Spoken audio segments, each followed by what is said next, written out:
Bismillahirrahmanirrahim.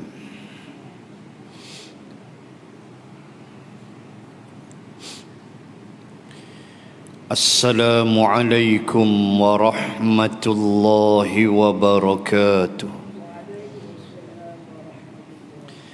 Ila hadratin nabiyil mustafa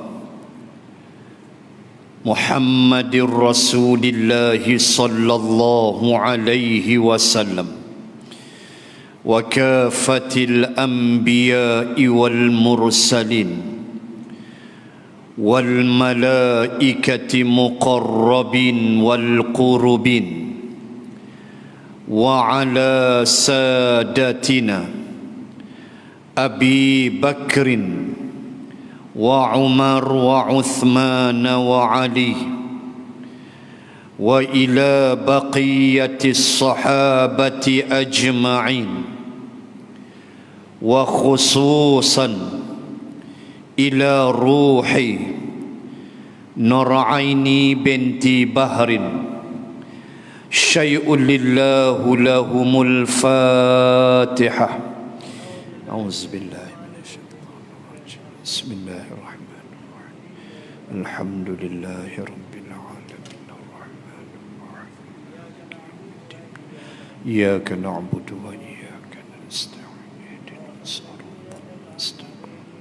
صراط الذين أنعمت عليهم غير المغضوب عليهم ولا الضالين. الحمد لله وكفى. أشهد أن لا إله إلا الله وحده لا شريك له وأشهد أن سيدنا محمدًا عبده ورسوله. اللهم صل وسلم على رسول الله وعلى آله وصحبه أجمعين. سبحانك لا علم لنا إلا ما علمتنا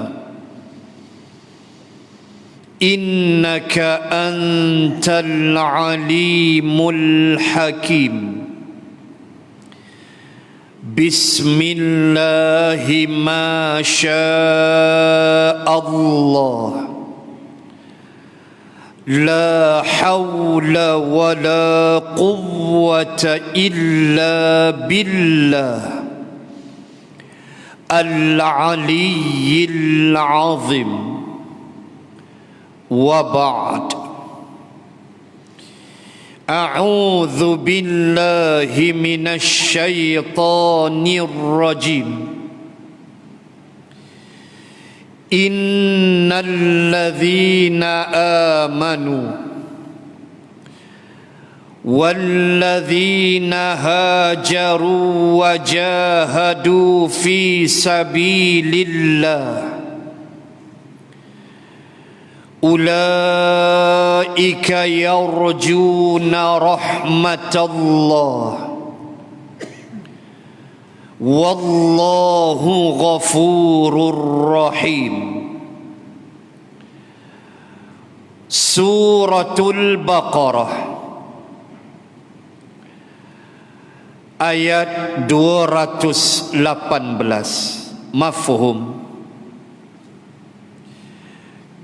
Sesungguhnya orang-orang yang beriman dan berhijrah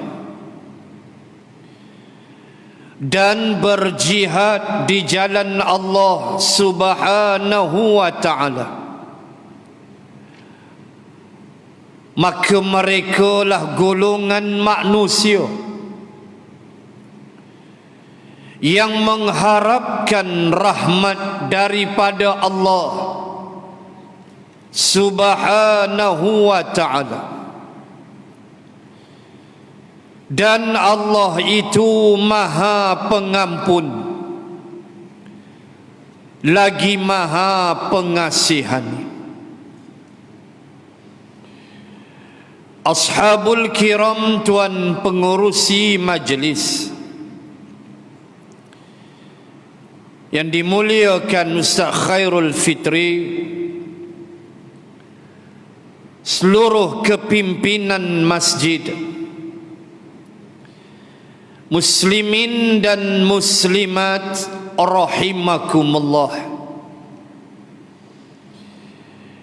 Alhamdulillah bertemu pada malam ini dengan keizinan Allah jua yang telah ditentukannya semenjak azali lagi di dalam ilmu qudrah dan iradah Allah. Sepatutnya perjumpaan kita 10 Zulhijjah, tetapi demikian ujian yang menimpa saya dan keluarga. Kematian bagi isteri saya, dan Allah Subhanahu wa ta'ala menentukan pertemuan pada malam ini yang sepatutnya malam ini saya dijitra kuliah bulanan saya, tapi penangan kluster Siva Gangga, jitra kawasan Kubang Pasu, maka saya memang tak berani nak pergilah. Dan mereka pun WhatsApp kemarin, tak payah ustaz datang. Memang aku tak mau pergi pun. Dalam suasana PKPD yang diperketatkan, kita ikut arahan dan perintah kerajaan, especially kerajaan negeri Kedah. Itulah rezeki pajak song malam ni. Muslimin dan muslimat sekalian, malam ni malam 22 Zulhijjah. Maka dalam waktu yang seringkas ini, tentulah saya tidak akan mampu menghuraikan secara terperinci dan detail akan peristiwa hijrah itu. Tak mampu saya. Masa kita terhad, kita masih PKPP, masih recovery, pemulihan. So kita kena obey segala arahan dan peraturan. Kami di Kedah takat pukul 9 aja. 9 berhenti. Gitulah saya akan buat di mana sahaja, selagi tiada arahan further notice. Saya nak sebut begini. Allah Subhanahu wa ta'ala menyebut di dalam ayat yang saya baca sebentar tadi, 218 Al-Baqarah itu, bahawa di antara golongan manusia yang bakal menerima rahmat daripada Allah adalah orang-orang yang berhijrah. Saya ulang balik, tidak mampu saya nak hurai secara detail. Bermula sekembali dari Taif, Isra' Mi'raj, Bai'atul Aqabah, dan akhirnya hijrah. tak mampu nak hurai peristiwa Jabal Sur terlalu detail. Tetapi apa yang ingin saya sentuh pada malam ini ialah konsep dan proses penghijrahan kita.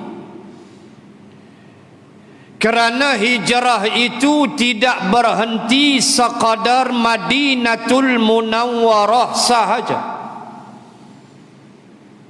tetapi hijrah itu berjalan sehingga ke hari kiamat. Dengan maksud yang lebih mudah, kita diminta oleh Allah, oleh Islam, untuk melakukan penghijrahan dalam setiap detik dan waktu, untuk meletakkan diri kita menjadi manusia yang lebih baik dari semalam. Itu disebut dalam hadis. Orang yang haibat itu hari ini lebih baik dari kemarin. Bagaimana kita nak mencapai tahap kebaikan itu kalau tidak dengan berhijrah sikap dan sifat?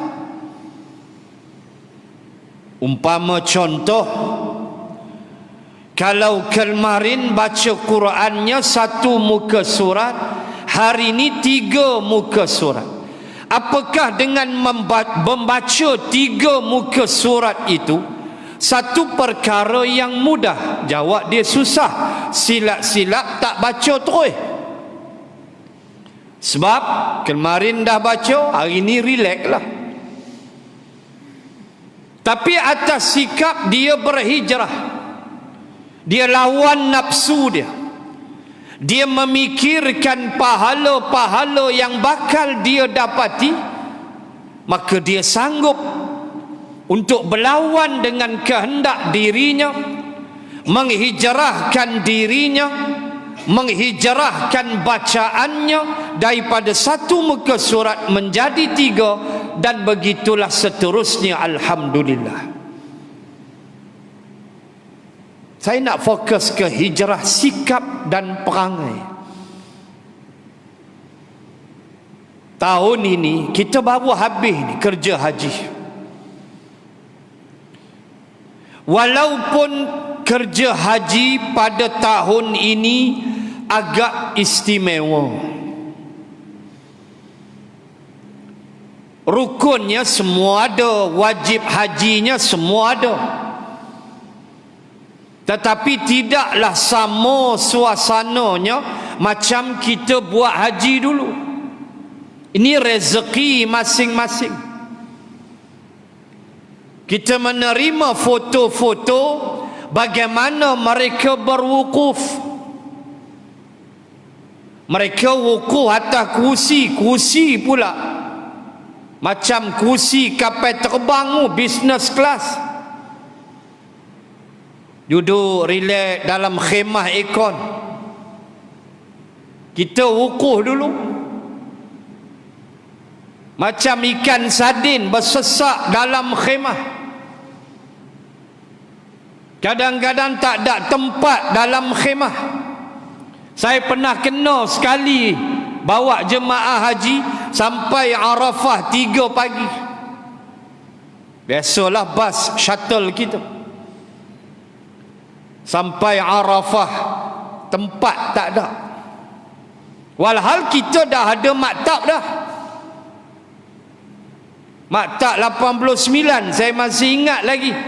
Dengan maktab kita depa kebas habis. Saya seret beg dengan jamaah. Jalan dah jauh dah tu. Sedap-sedap tengok nampak tiang. Tiang besar dongak-dongak tulis apa? Arafat end here. Sampai ke hujung tu. Sampai dah hujung sempadan Arafah, kemah tak ada. Mampus lagu ni kata. Mabrur, punya urut dada dengan letih badan. Tu biasa kita rasa tu. bas kita tak sampai, orang kidnap bawa lari bas kita, itu biasa musim haji. Oh, tahun ni mereka relax habis, tak apalah rezeki hampa. Kita bersesak-sesak, mengalir peluh pada belakang, lalu celah pungkuk. Allahu Rabbi. Mereka relax atas kursi, gambar melontar pun mereka hantar kita, beratur elok-elok. Tak adalah macam kita melontar, payung terbang, kasut terbang, silap-silap kena kepala syahid berdarah. Puak-puak tu macam-macam perangai. Kita lontak batu, mereka lontak payung, terbang atas kepala, kod dan aja. Mereka tak rasa lah yang tu. Kita tengok gambar tu warak aja. Tawaf mereka pun Allah, waraknya ikut lain. Kita tawaf musim haji, kita tawaf ifadah, tawaf rukun kita. Saya pernah kena 2 jam setengah. Terkepit round ke-6 kutu asak sampai tepi batu. Saya hampir mati, tak bernafas. Saya masih ingat lepas asar saya tawaf ifadah.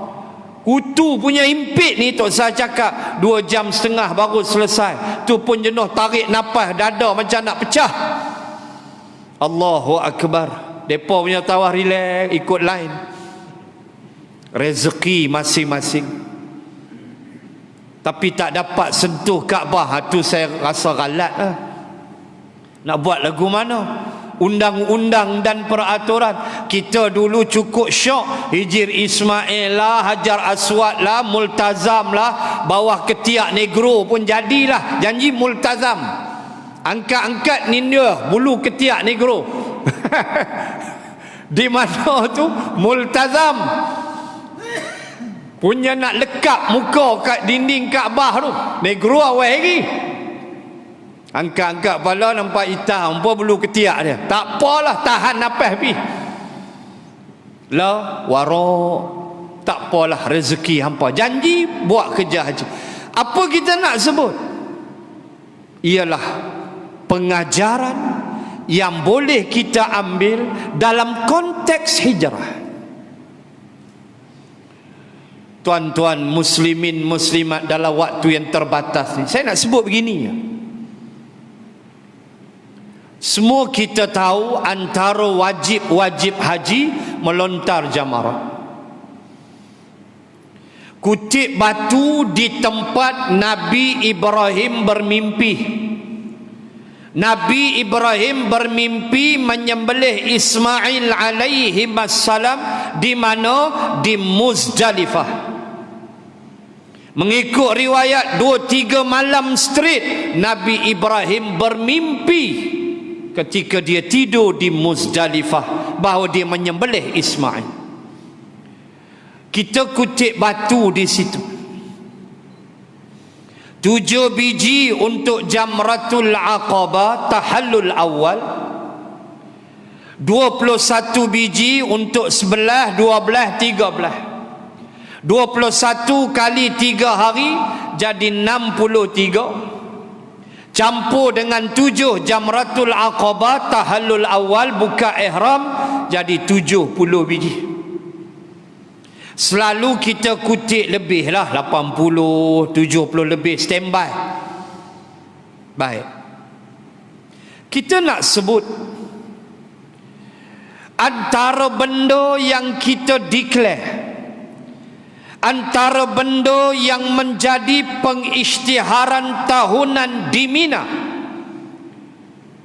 ialah penghijrahan daripada menjadi pengikut syaitan dan penghijrahan meninggalkan sifat-sifat syaitan yang menyebabkan kita akan terjerumus sekali bersama dengan syaitan di dalam neraka Allah. Kan syaitan sebut, kan Allah beritahu, inna syaitana lakum aduun fattakhidhuhu aduwa innama yad'u hizbahu liyakunu min ashabis sa'ir. Ayat nombor 6 surah Fatir. Kata Allah, sesungguhnya syaitan itu bagi kamu adalah musuh kamu. Fattakhidhuhu aduwwa, maka hendaklah kamu menjadikannya sebagai musuh.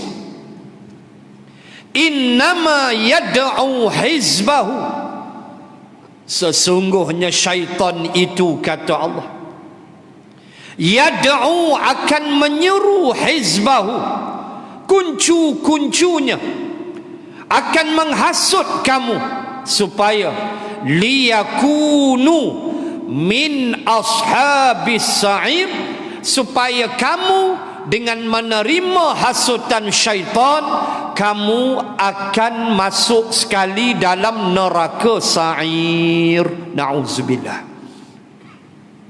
Sebab itu tengok,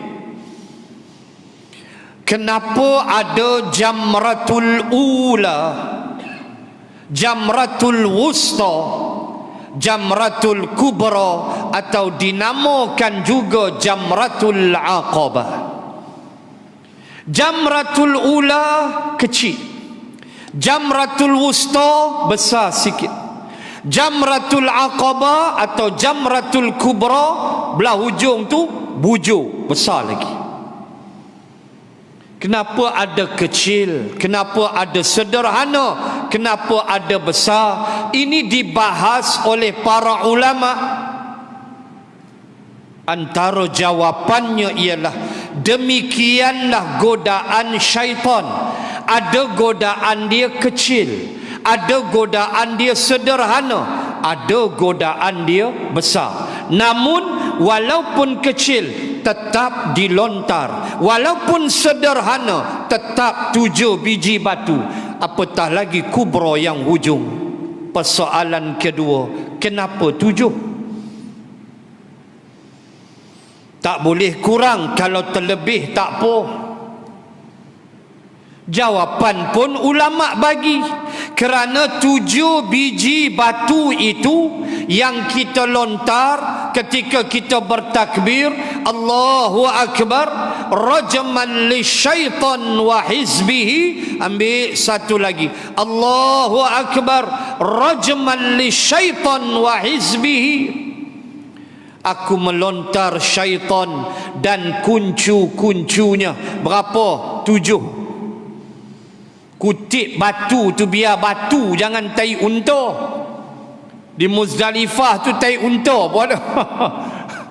Kutip tu pastikan batu, jangan lempak tai unta. Jadi nampak macam sama. Malam-malam tu kita dah penat letih daripada Arafah, memang penat habis, mata menik kelabu, tunggu bas tak sampai-sampai. Dia mula kira batu tai unta, tai unta keras. 7 biji, 7. Kalau dia tak nak lontar sebelah, dia relax di khemah, boleh. Tak nak lontar 12, dia relax di khemah, boleh. Sampai 13 Zulhijjah dia kumpul, dia lontar untuk 3 hari, boleh tak? Boleh, tak ada masalah. Masuk hari 13 dia lontar, okey ni untuk hari 11, sampai ujung dia kona balik, ini untuk hari 12. Boleh himpun lagu tu? Boleh. Tuan-tuan muslimin muslimat, kenapa 7 biji batu? Sebab mewakili 7 hari seminggu. Satu simbolik syaitan mengganggu kita tiap-tiap hari. Kalau kita tak kuat iman, kalau kita tak reti memahami arti takwa, hai lingkup kita tuan-tuan muslimin dan muslimat. Sebab itu saya sebut tadi, penghijrahan kita, penghijrahan sikap dan sifat. Kerana kita mesti faham apakah natijah akhir, ataupun maksud saya yang mudah, apakah hasil yang syaitan mahu ketika mana dia ganggu kita. Saya nak petekan yang ini, masa kita cukup ringkas. Setan dia nak apa? Matlamat dia jelas, Allah dedah dalam Quran. Dia tak nak keseorangan dalam neraka. Na'udzubillah. Nanti ahli-ahli neraka akan maki setan. Setan akan hentam balik. Setan kata, ampalah bodoh ikut aku. Setan akan lanyak balik ahli neraka yang menyesal ikut syaitan. Baik, saya tak mau hurailah minal jinnati wan nas ni, tak mau, semua faham. Saya nak baca satu ayat. Dia nak apa ni? Bila dia hasut kita, bila dia ganggu kita, dia nak apa ni?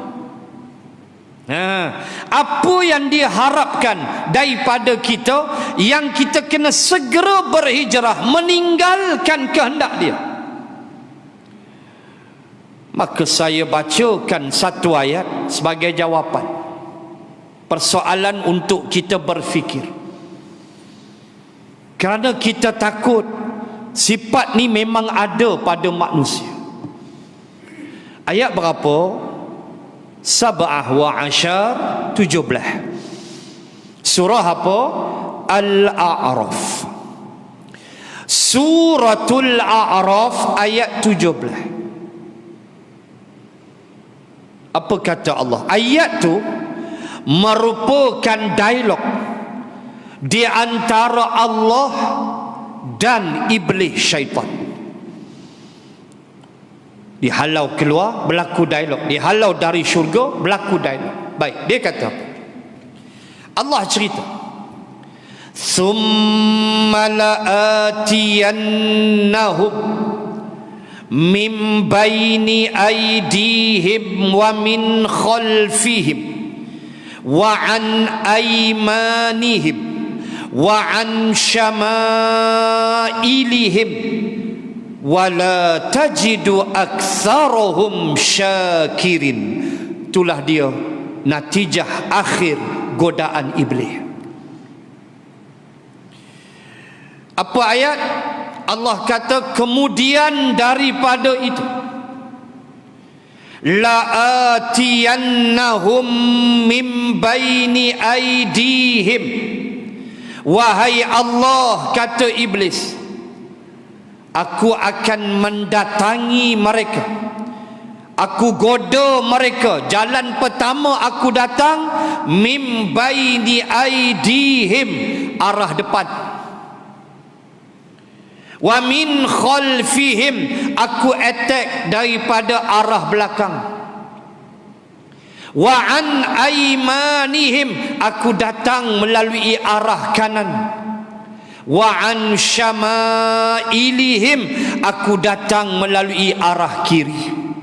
Serangan 4 penjuru. Iblis declare dialog dengan Allah, ya Allah, aku akan ganggu anak Adam 4 penjuru, depan, belakang, kiri, kanan.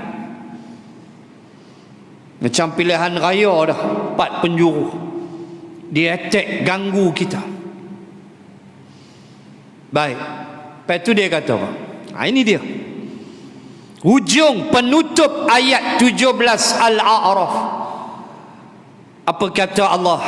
Iblis kata, wala tajidu aktsarahum syakirin. Engkau akan mendapati majoriti manusia tidak bersyukur kepadamu. Dia nak yang tu. Dia nak jadikan kita dengan serangan 4 penjuru dia, dengan godaan 4 penjuru dia. Di antara benda yang Allah dedah ialah dia mahu melahirkan manusia-manusia yang tidak reti bersyukur atas nikmat Allah. Tuan-tuan muslimin dan muslimat, kita boleh berjalan dengan dua kaki. Apakah tuan-tuan muslimin dan muslimat menganggap ini benda biasa? Biasalah Ustaz, jalan dua kaki. Apakah tuan-tuan muslimat tidak menyedari bahawa di sana adanya manusia yang empunya dua kaki tapi tidak boleh berjalan, lumpuh daripada pinggang sampai ke bawah. Kakinya ada, tak ada potong kencing manis, tak ada, elok dua kaki dia, tapi lumpuh. Maaf, kita pinjam sekejap, saya minta maaf kepada Senator Ras Adi Barazi. Saya guna nama dia, saya minta maaf dulu.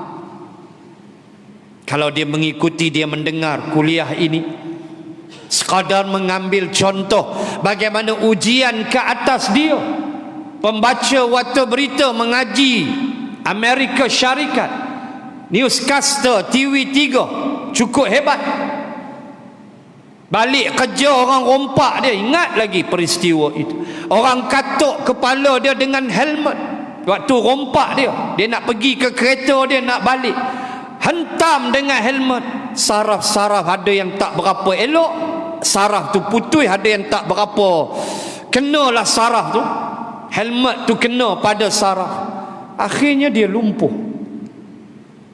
Sekarang dia senator mewakili OKU, ahli Dewan Negara, pakai wheelchair. Ujianlah untuk dia, dia kena bersabar. Ujian untuk dia, besar pahala dia. Daripada boleh berjalan, tak boleh berjalan, Allah tentu ingat mudah kalau tak kuat iman.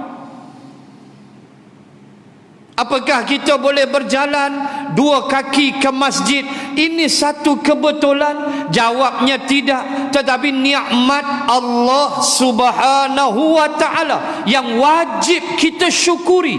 Bayangkan kalau kita merasakan ini benda biasa, kita lupa kepada Allah yang ada makhluk manusia yang Allah menentukan dia tidak mampu berjalan walau kaki dia ada. Kita boleh angkat tangan dengan elok. Ada orang tak boleh dah, ampuh tangan dia, stroke. Kita boleh angkat lagi tangan, angkat takbir elok. Ada orang tak boleh dah, jalan dah sengit, Allah uji dengan stroke. Ni benda ni nampak macam tak ada apa, tetapi bila kita lupa kepada Allah yang mengizinkan nikmat ini atas kita, itulah yang setan dak. Wala tajidu aktsarahum syakirin. Azan berhenti. Azan berhenti. Berhenti azan. Okey. Ha? Carry on. Okey, carry on. Bukan benda biasa. Tuan-tuan muslimin muslimat, makan elok pagi tadi Allah buka selera, sekeping lidah, walisanan wa syafatain. Saya tuan-tuan muslimat, lidah sekeping, pahit, manis, tawar, masam, duk situlah, sama lidah kita. Tapi ada orang yang Allah tak beri dia selera makan. Bukan lidah dia berbeza, tidak, lidah dia yang itulah. 2 minggu, bahkan saya ingat 3 minggu sebelum isteri saya meninggal pada 31 Julai, 3 minggu sebelum tu dia dah tak ada selera makan dah. Tak ada dah.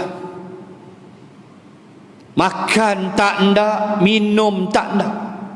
Saya boleh baca dah. Kita boleh baca dah benda-benda tu.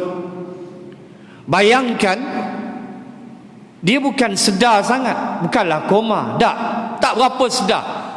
Dia tengok kita, dia tak kenal kuman tu attack dia. Nama penyakit dia milordosis, iaitu kuman bakteria daripada baja dan tanah.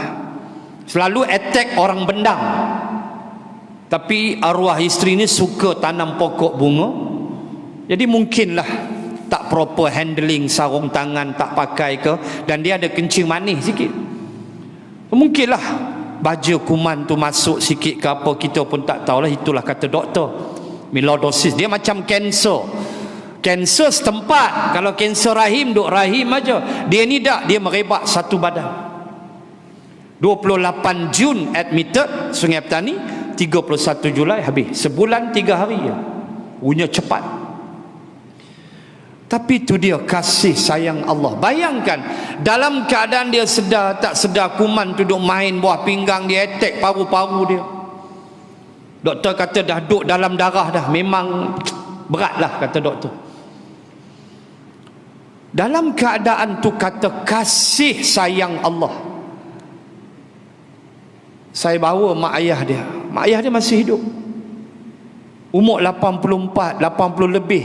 Mak ayah ni, saya pening macam mana nak buat. Nak masuk hospital dengan COVID-nya.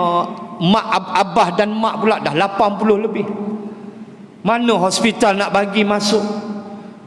Alhamdulillah, Allah permudahkan dengan izin timbalan pengarah hospital.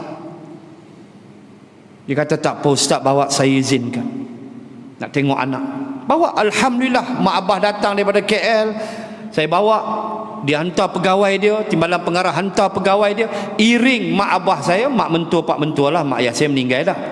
Iring mak abah saya jumpa anak dia, isteri saya. Waktu tu Allah bagi isteri saya sedar. Tu kata kasih Allah. Isteri saya kenal abah, mak kenal. Maha suci Allah. Dan bila jadi macam tu, saya berdetik hati dah. Kita ni kira boleh rasa dah. Daripada tak kenal, pap dia kenal. Tu kira nak penghabis lah. Tu isyarat Allah bagi lah. Mak ayah dia cerita apa, selera makan tak ada. Saya suap moi tu, saya suap dalam mulut dia, dia kepam. Dia tak telan dah, dia kepam. Saya kata telan, dia diam, dia pandang wajah saya, mengalir moi itu keluar. Saya ambil tisu, saya lap. Saya kata nak ayam, dia hangguk. Saya cubit ayam, nganga mulut, dia nganga. Saya letak dalam mulut dia, dia kepam, dia tak boleh telan. Allah tarik selera dia, habis. Waktu tu saya tahu dah, dia dah dekat. Wahab baru dalam 2-3 minggu tu sebelum dia meninggal. Nak sebut apa? Selera. Sekeping lidah yang sama, dengan pahit, tawar, masin apa semua sekali duduk. Tapi kita boleh makan, kita boleh minum. Tidakkah itu nikmat? Ketika orang lain Allah tutup dah selera dia. Benda biasa ya. Tetapi sebenarnya dia besar, tuan-tuan. Mana kata dia besar? Buka surah Asy-Syu'ara, surah nombor 26, ayat 80 kalau tak silap, 80 atau 81. Ucapan Nabi Allah Ibrahim 79, 80 atau 81. Di antara dakwah Nabi Ibrahim pada kaum dia. Apa Nabi Ibrahim kata? Ketika Nabi Ibrahim menyanggahi berhala yang mereka sembah, yang mereka anggap Tuhan, lalu Nabi Ibrahim memperkenalkan Allah kepada mereka. Dan antara ayatnya ialah wallazi huwa yut'imuni wa yasqin. Menjadi dasar silibus kurikulum dakwah Nabi Ibrahim. Tuan cek 79, 80 atau 81. Surah Asy-Syu'ara, surah nombor 26. Bagaimana Nabi Ibrahim kata wallazi huwa, dan dialah Allah, huwa dia, yut'imuni, dialah yang bagi aku makan, wa yasqin, dan dialah yang bagi aku minum. Setan dia buat kita apa? Alah biasa ya, makan, minum. Tak lagi kena roti canai pagi-pagi, rokok tentu balas dah. Tak lagi nasi lemak lah, biasa aja. Biasalah makan. Dengan kita lupa Nabi Ibrahim ucapannya menyebut Allah lah yang bagi izin aku makan dan minum. Setan dia buat kita biasa je. Akhirnya lepas makan tak ucap Alhamdulillah. Sebelum makan tak pernah reti nak baca Bismillah. Kau tak baca doa makan pun Bismillah pun tamam, cukup. Tak payah Ar-Rahmanir-Rahim pun tak apa, Bismillah. Mengambil dalil Nabi di Taif, ketika Nabi makan anggur di kebun Utbah, ketika Nabi dilontar di Taif, Nabi pegang anggur, Nabi kata Bismillah, cukup. Tambah Ar-Rahman Ar-Rahim lagi baguslah. Baca Fatihah jangan Bismillah ya, batal sembahyang. Kerana Bismillahirrahmanirrahim dalam mazhab Asy-Syafi'i adalah sebahagian suratul Fatihah. Siapa bagi kita makan minum? Allah. Makan minum, muqaddimah dia apa? Selera. Ada selera, okey. Tak ada selera, jam. Hambuhlah senarai dia empuk menu tu depan kita. Kita duk tengok menu tu dekat setengah jam, tak tahu nak makan apa. Pasal apa? Selera tak ada. Duk ish apa ni duk semua tak kena. Tengah hari sa'i daripada ujung laut sampai ujung periuk, sa'i tak buh lagi. Pinggan pegang dah, nasi penuh dah, tak tahu lauk apa nak buh. Tu kita kena dah lah. Ngambil letak pinggan, balik rokok balik. Itu penyudah dia. Maka setan dia cukup syok. Walau sekecil kita anggap kecil, wah besar. Dengan kita bersyukur atas nikmat. Tambah nikmat boleh pi masjid balik, la ilaha illallah. Tak bersyukur lagi kita. PKP dulu macam orang gila dah kita. Berapa minggu tak semayang Jumaat, berbelas minggu. Boleh 3 orang, boleh 12 orang. Kita tak boleh sallu fi buyutikum awal-awal PKP. Semayang di rumah boleh lah, tak ada masalah. Tapi mana syok semayang di rumah dengan semayang di masjid.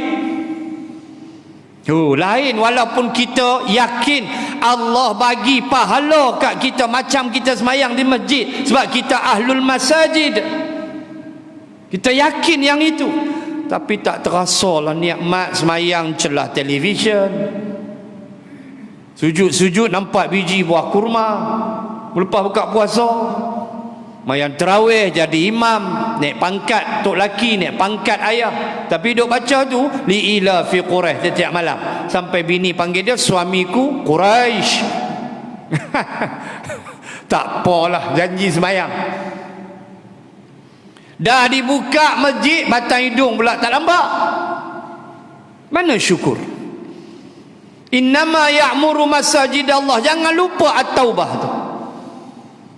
Ada ayat dalam Quran memakmurkan rumah Allah. Apakah kita lupa dengan hadis Nabi? 7 golongan bakal duduk di bawah naungan arasy Allah pada hari kiamat. Ada 7 golongan yang bakal dapat berlindung di bawah naungan bayangan arasy.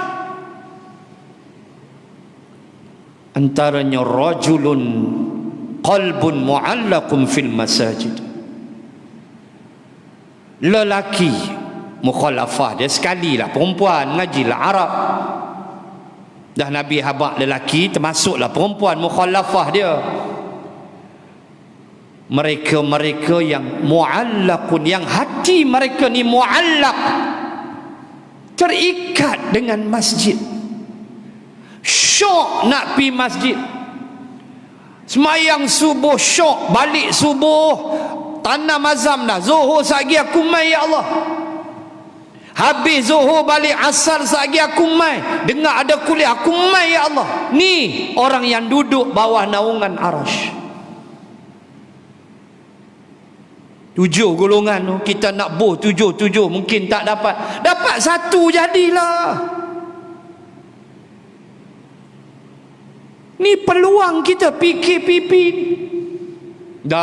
Tak mai juga. Semayang Jumaat duk kira 3 kali. Mana hadis abang 3 kali? Tinggal main Jumaat semua lingkup dah. Mana ada hadis Nabi kata 3 kali betul-betul? Mana ada? Han tinggal itu pun Nabi warning dah. Dalam hadis yang sahih Nabi pernah berkhutbah memberi amaran jangan duk tinggal lah semayang Jumaat ni. Makna apa? Ada tak sahabat tak semayang Jumaat? Ada.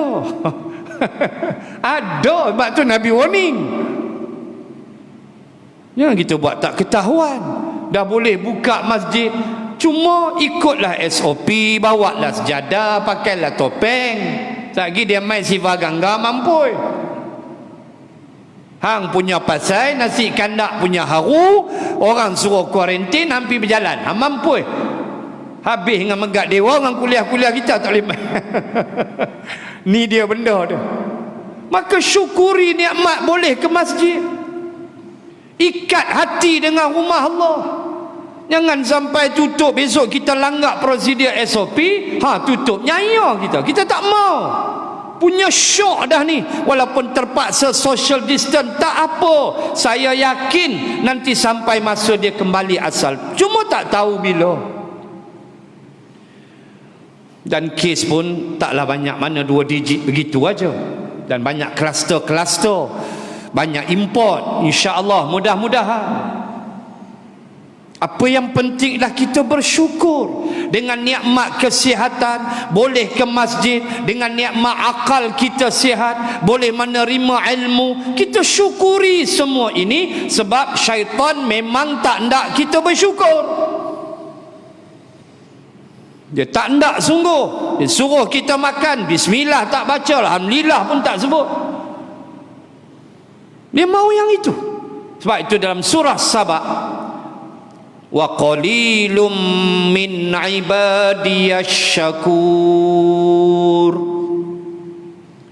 Dalam surah Saba ayat belah-belah Allah Ta'ala sebut wa qalilun, dan amatlah sedikit, min ibadiyash syakur, di kalangan hamba-Ku yang bersyukur. Sikit. Sebab itu pastikan kita masuk geng sikit tu. Itulah doa seorang badui di hadapan Kaabah yang didengar oleh Saidina Umar dalam satu tawafnya.